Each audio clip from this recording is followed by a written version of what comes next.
तर ह्यासाठी दुसरं जमीन वगैरे काय तुम्ही काय दुसरं काय देताय का म्हणजे खाद्य शेतातलं वगैरे काय नाही नाही नाही, फक्त एवढंच खाद्य वापरतो आता तरी. बरं. मग शेतकऱ्यांना हा व्यवसाय करायचा आहे त्यांना तुम्ही काय सल्ला द्याल? त्यांना एकच सल्ला आहे की तुम्हाला विकता येत असेल तर तुम्ही करा. सुरुवातीला थोडाफार पक्षी करून बघा किती विकू शकते आपण, त्यानुसार तुम्ही तयार करा नंतर. ही प्युअर गावरान आहे काय तुमची? नाही, डीपी क्रॉस जाते त्या. बरं.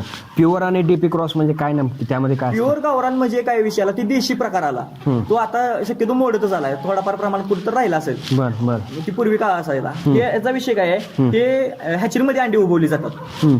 ते कोंबडीच्या खाली अंडी एवढी उभवणं शक्य नाही ना. महिन्याला 1-2 हजार रुपये तुम्ही एका कोंबडी खाली अंडी उभवणं शक्य नाही. बरोबर. त्यामुळे ही अंडी हॅचरीमध्ये उभवली जातात आणि त्याच्यापासून पिल्ली आपल्यापाशी येतात. बारामतीवरून डायरेक्ट पिल्ली आपल्या जवळ येतात. बरं बरं. म्हणजे हे प्युअर देशी नाही आहेत हा, डीपी क्रॉस जाते ती. डीपी. बरं. ह्याचं काय वैशिष्ट्य असतं या कोंबडीचं? ते सेम गावरान, दुसरा काय विषय नाही. फक्त कोंबडी खाली अंडी उभवायची, ती फक्त मशीनमध्ये उभवलेली असतात पिल्ली बरं करण्यासाठी. बरं बरं बरं.